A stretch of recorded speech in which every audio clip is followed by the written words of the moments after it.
हमारे गुरु महाराज जी श्रील भक्तिवेदांत नारायण गोस्वामी महाराज जी बड़े जत्न पूर्वक बड़े भाव से इस ब्रजमंडल की परिक्रमा का आयोजन किया करते थे। इतनी रिस्पॉन्सिबिलिटी अपने सर पर ले लिया करते थे। हमने उनके निकट में रह करके उनको देखा। सौभाग्य से हम लोगों को उनके निकट में निवास करने का महान सौभाग्य प्राप्त हुआ। हमने देखा उनके निकट रहकर कितने भाव के साथ में वो ब्रज के इन सब स्थानों पर हम लोगों को लेकर के आते थे। और उन्हीं के अनुगत्य में अभी पूजनीय वैष्णवों ने भी अपने मस्तक पर इतना गुरुत्वपूर्ण भार दायित्व ले रखा है।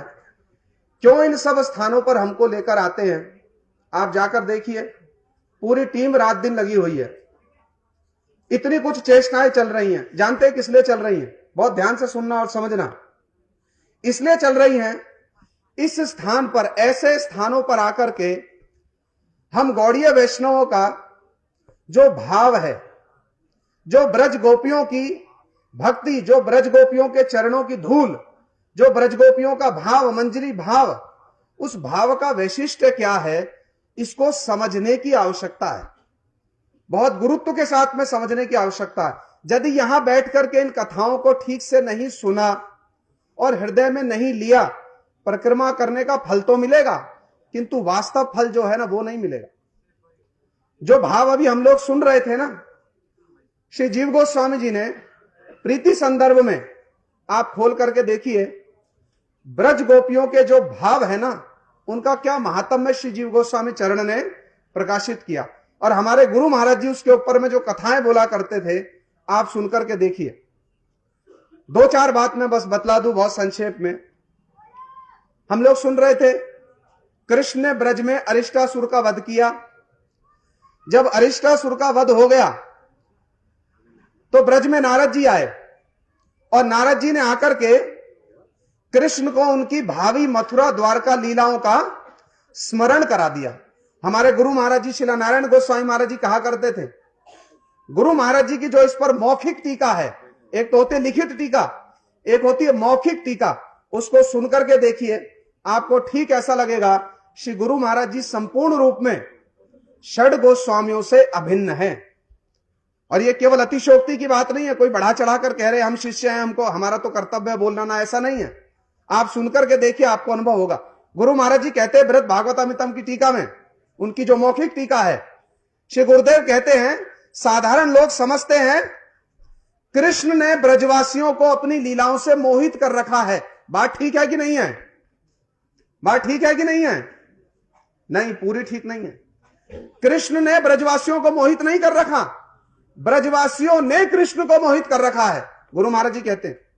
इसलिए नारद जी को आकर उनको स्मरण कराना पड़ा, भैया आपकी द्वारका मथुरा की लीला भी रह रही है, अभी आपको कंस को भी मारना है, अभी आपको जरासंध को मरवाना है, बहुत कुछ करना है आपको। नारद जी ने आकर कृष्ण को स्मरण कराया। और इतने में कंस ने अक्रूर जी को मना करके ब्रज में भेज दिया। कथाएं बहुत है इसके भीतर में, बहुत विचार है, बस मूल प्रसंग पर आ रहा हूं। जो चार बात हमको समझनी चाहिए बहुत ध्यान से इस स्थान पर आकर।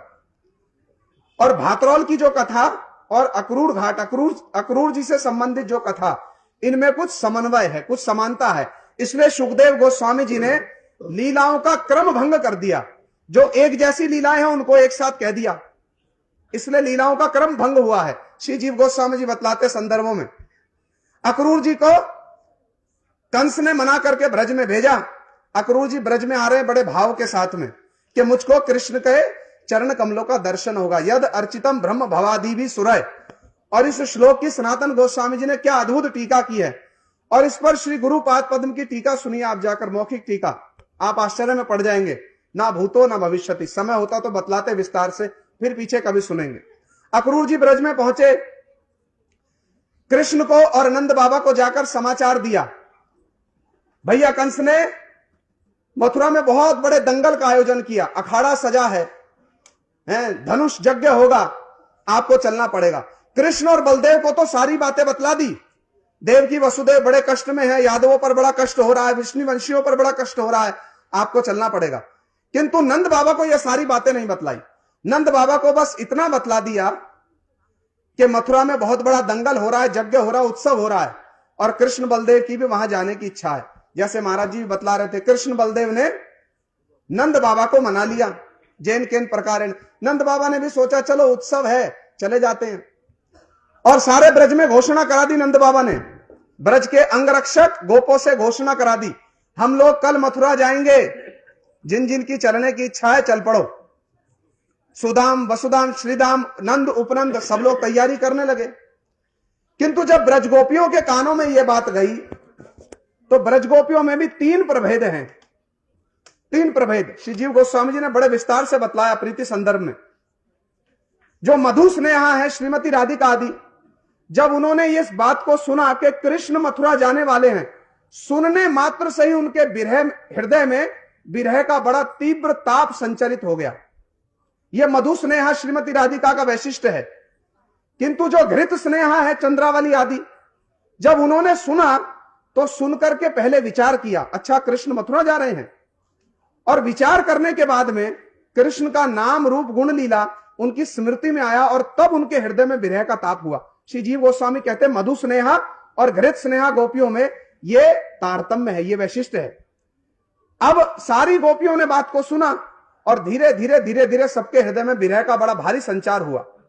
सब गोपियों ने सोचा दूसरा कोई तो कृष्ण को रोकेगा नहीं, हमको ही चल करके कृष्ण को रोकना पड़ेगा। तो सारी गोपियां एकत्रित होकर, क्योंकि सबका भाव तदातम्य हो गया, एक जैसे भाव वाली हो गई, कृष्ण के नंद भवन द्वार पर आकर बैठ गई। अब गोपियां जो हैं वो परस्पर चर्चा कर रही हैं। उस चर्चा को सुनिए, और गोपियों का जो भाव है उस भाव की थोड़ी सी छाप हम लोग अगर अपने हृदय पर लगा लें, तब हमारे इन लीला स्थलियों पर आना वास्तव में संपूर्ण माना जाएगा, वास्तव में सफल माना जाएगा। ब्रज गोपियां सबसे पहले तो ब्रह्मा जी को दोष देने लगी, विधाता को। अब आप सुनना ध्यान से। गोपियां कहती है, अरे विधाता तू बड़ा क्रूर है, तेरी सृष्टि बड़ी क्रूर है, तुझमें दया का तनिक सा भी लेश नहीं है। अब जब गोपियों ने आक्षेप किया तो मानो ब्रह्मा जी उनके सामने आकर प्रकट हो गए। ब्रह्मा जी ने हाथ जोड़कर पूछा, मेरा और आपका तो कभी मिलना नहीं हुआ, फिर आपने ये कैसे डिसाइड कर लिया? हे गोपियों, ब्रह्मा जी कह रहे हाथ जोड़कर, मेरा और आपका तो कभी मिलना हुआ नहीं, फिर आपने ये कैसे डिसाइड कर लिया कि मैं बड़ा निर्दयी हूं? तो एक गोपी ने उत्तर दिया, तुम निर्दयी इसलिए हो, सबसे पहले तो तुम प्राणियों को आपस में मिला देते हो। विधाता हो ना, सृष्टिकर्ता, प्राणियों को आपस में मिलाते हो, और जब उनमें परस्पर प्रीति हो जाती है तब उनको एक दूसरे से अलग कर देते हो। यह निर्दयता नहीं है? तुमने हमको कृष्ण से मिलाया। अब ये नर लीला के अनुसार समझना, ये ना समझ लेना ब्रह्मा जी तो जीव तत्व हैं, ब्रज गोपियां नित्य हैं। नित्य तो हैं, ये नर लीला के अनुसार समझो। नर लीला में आवेश के कारण गोपियां कह रही हैं, ब्रह्मा जी, विधाता तुम बड़े निर्दयी हो। ब्रह्मा जी ने हाथ जोड़कर पूछा, मैं कैसे निर्दयी हो गया? मेरा और आपका तो कभी मिलना हुआ नहीं। गोपियों ने कहा, मिलना नहीं हुआ बात ठीक है, किंतु तुम्हारी निर्दयता इस बात से सिद्ध होती है, तुम पहले प्राणियों को मिलाते हो और उसके बाद में उनको अलग कर देते हो। अरे तुमने हमको कृष्ण से मिलाया, और अब हमारा जब कृष्ण के प्रति आसक्ति हो गई, कृष्ण के प्रति अनुराग हो गया, अब हमको कृष्ण से दूर कर रहे हो। ब्रह्मा जी सुनकर बड़े लज्जित हुए। ब्रह्मा जी ने फिर हाथ जोड़कर पूछा, प्रश्न उत्तर तो बहुत सारे हुए, मैं एक महत्वपूर्ण बात पर आना चाहता हूं, उसके संदर्भ में यह बात कह रहा हूं। प्रश्न उत्तर तो बहुत सारे हुए, विस्तार है इसका तो बहुत। ब्रह्मा जी ने फिर हाथ जोड़कर पूछा, भैया मैं कैसे निर्दयी हो गया? मैं थोड़ी ना कृष्ण को मथुरा लेकर जा रहा हूं, कृष्ण को तो मथुरा लेकर ये अक्रूर जी जा रहे हैं। ब्रज गोपियों ने कहा, इससे तुम्हारा केवल निर्दयता नहीं, तुम्हारा बालपन भी सिद्ध होता, तुम बालक के समान हो। ब्रह्मा जी अपनी दाढ़ी पर हाथ फेरने लगे, मैं बालक हूं? अरे मैं तो पितामह हूं, मैं बालक कैसे हो गया? ब्रज गोपियां कहती, सुनो हमारी बात, ये जो अक्रूर है ना, ये भी तो तुझ विधाता की ही सृष्टि है। इस अक्रूर को किसने बनाया? तू ही तो विधाता है ना, तूने बनाया इस अक्रूर को। यदि तू इसको बनाता ही नहीं तो ये ब्रज में आता ही नहीं, और ये ब्रज में नहीं आता तो कृष्ण मथुरा नहीं जाते। तो दोष किसका है? दोष है तेरा। ब्रह्मा जी का फिर मुख नीचे हो गया। फिर ब्रह्मा जी हाथ जोड़कर पूछने लगे, मैं आपकी क्या सेवा कर सकता हूं? ब्रज गोपियों ने ब्रह्मा जी की ओर देखा भी नहीं। तुम क्या सेवा करोगे हमारी? तुम क्या सेवा करोगे हमारी? तुमने इस क्रूर को बना करके, इस अक्रूर की सृष्टि करके हैं, विपरीत लक्षण कर दिया जगत में। इसका नाम अक्रूर नहीं, इसका नाम क्रूर होना चाहिए, क्रूर। ब्रह्मा जी ने पूछा, मैंने तो इसका नाम अक्रूर नहीं रखा, मुझको क्यों दोष देती हो, मुझको क्यों दोष देती? मैंने थोड़ी अक्रूर जी का जाकर नामकरण किया। ब्रज गोपियां कहती है, सुनो ध्यान से, विपरीत लक्षण में यह अक्रूर ही क्रूर है। विपरीत लक्षण माने, बात समझ में नहीं आई होगी, ध्यान से सुनो तो समझ में आएगी। जैसे जगत में कुछ लोग होते हैं मांगलिक, सुना है ना, मांगलिक होते हैं। मांगलिक होने का साधारण अर्थ क्या है? मंगल करने वाला। ये वस्तु मांगलिक है, किंतु जो मांगलिक होते हैं उनको अशुभ माना जाता है, पता है? मांगलिक से मांगलिक का ही विवाह होगा, पता है बात? इसलिए मांगलिक सुनने में तो क्या लगता है? मंगलमय, किंतु विपरीत लक्षण में क्या है? अशुभ है। जैसे भद्रा नक्षत्र होता है ना, भद्रा, भद्रा शब्द का अर्थ क्या होता है? भद्र करने वाला, अच्छा करने वाला, किंतु भद्रा नक्षत्र को अशुभ माना जाता है। भद्रा नक्षत्र में यात्रा नहीं होती, कोई शुभ कार्य नहीं होता। गोपियां कहते हैं इसलिए विपरीत लक्षण से इस क्रूर को अक्रूर कह दिया गया। वास्तव में ये क्रूर ही है, वास्तव में कौन है? क्रूर ही है। ब्रह्मा जी ने फिर हाथ जोड़ दिए, ब्रह्मा जी से गोपियों ने मुख फेर लिया। बात तो बहुत लंबी चौड़ी हुई, मूल बात पर आ जाओ, अंतिम बात पर। गोपियों ने ब्रह्मा जी को बहुत उलाहने दिए, बहुत भर्त्सना की। उसके बाद में गोपियों ने मन में विचार किया, भैया ये किसी दूसरे से तो रुकेंगे नहीं। ये देखो श्रीदाम वसुदाम, ये भी बड़े आनंद में नाच रहे हैं, नए नए कपड़े पहन करके बैलगाड़ियों में चढ़ रहे हैं, और गोपियां भर्त्सना कर रही हैं उनकी। यहां तक कि नंद बाबा उपनंद की भी भर्त्सना की गोपियों ने। ये प्रेम का वैशिष्ट है। अरे अभी तो सज धज करके मथुरा जा रहे हो, किंतु तुम अपनी मृत्यु को वर्ण कर रहे हो। हमारी बात कोई सुन नहीं रहा। जब गोपियों ने देखा कोई दूसरा नहीं रोकेगा, ये गोपियों के भाव हैं, तो उन्होंने मन में विचार किया, लज्जा धैर्य को छोड़ो, हम ही जाकर कृष्ण के चरण पकड़े, उनके वस्त्र पकड़े, हम ही कृष्ण को रोक लें। किंतु एक दूसरी गोपी ने कहा, सखी हम तो बड़ी कुलवती हैं, हम तो बड़ी कुलवती हैं, हम कुलवती लज्जाशीला के लिए गुरुजनों के सामने जाकर के कृष्ण के वस्त्र पकड़कर कृष्ण को रोकना यह शोभा नहीं देगा। दूसरी गोपी ने सुनकर धिक्कार दे दिया, अरे धिक्कार है तेरी लज्जा को, धिक्कार है तेरे धैर्य को। सुन मेरी बात को ध्यान से, यदि कृष्ण मथुरा चले गए तो इस लज्जा धैर्य का क्या करेगी? यदि कृष्ण मथुरा चले ही गए तो तेरी लज्जा धैर्य कैसे रहेगी? एक क्षण कृष्ण के विरह में तो तू शरीर छोड़ देगी, प्राण छोड़ देगी, फिर इस लज्जा धैर्य को लेकर क्या स्वर्ग जाएगी? क्या करेगी इस लज्जा धैर्य का? और यदि हमने बलपूर्वक लज्जा धैर्य को खोकर कृष्ण को रोक लिया और कृष्ण ब्रज में ही रह गए, तो भी गुरुजन यदि हमारा परित्याग कर दे, कोई चिंता की बात नहीं। क्यों? अरे हम जंगल में जाकर रहेंगी, त्याग कर दो हमारा, हम वन में जाकर रहेंगी। और वन में जाकर कृष्ण जब गोचारण करने के लिए आएंगे, ज्यादा से ज्यादा घर वाले क्या करेंगे? हमको घर से ही तो निकाल देंगे, निकल जाएंगी घर से, जाकर के वन में रहेंगी। और कृष्ण जब गोचारण करने के लिए वन में आएंगे, हमको कृष्ण का दर्शन हो जाएगा, तो लज्जा धैर्य जाए चूल्हे में, चलकर कृष्ण को रोको। जब सारी गोपियां रोकने के लिए चली तो योग माया ने क्या कर दिया? उनके चरणों को स्तंभित कर दिया, क्योंकि लीला होनी है। जब चरणों को स्तंभित कर दिया, गोपियां चल नहीं सकी, वहीं पर रुक गई। और रुक करके क्या करने लगी? कीर्तन करने लगी। श्री गुरुदेव कहा करते थे, गोविंद दामोदर माधवेति, गोविंद दामोदर माधवेति, गोविंद दामोदर माधवेति, गोविंद दामोदर माधवेति। अरे तुम गोविंद हो। गो माने इंद्रियां और विंद माने आनंद देने वाला। हमारी इंद्रियों को आनंद देने वाले हो, आज दुख क्यों देते हो? हमारी नेत्र इंद्री, हमारी कर्ण इंद्री, इनको दुख क्यों देते हो? मत जाओ मथुरा। तुम दामोदर हो। गोपियां आक्षेप कर रही हैं कृष्ण पर, तुम दामोदर हो। दामोदर कैसे हो? अरे जिस स्नेहमयी जशोदा के बंधन से तुम बंध गए, ऐसी स्नेहमयी मैया को छोड़कर चले जाओगे? ऐसे तुम दामोदर, हमको छोड़कर मत जाओ। और अंत में मूल सिद्धांत आया। अंत में गोपियों ने क्या कहा? तुम माधव हो। माधव माने मां माने माम, और धव का एक अर्थ होता है पति, एक अर्थ होता है सखा। तुम हमारे सखा हो। यहां गुरु महाराज जी कहा करते थे, कुछ लोग कहते हैं जीव गोस्वामी जी ने स्वकीयवाद का समर्थन किया। यह बात संपूर्ण ठीक नहीं है। जीव गोस्वामी जी परकीयवाद का ही समर्थन करने वाले हैं। जीव गोस्वामी जी टीका में लिखते हैं, ब्रज गोपियां आक्षेप कर रही हैं कृष्ण पर, तुम माधव हो। मां माने माम, हमारे। धव का एक अर्थ होता है पति, एक अर्थ होता है सखा, किंतु तुम हमारे पति नहीं, तुम हमारे सखा हो। क्यों?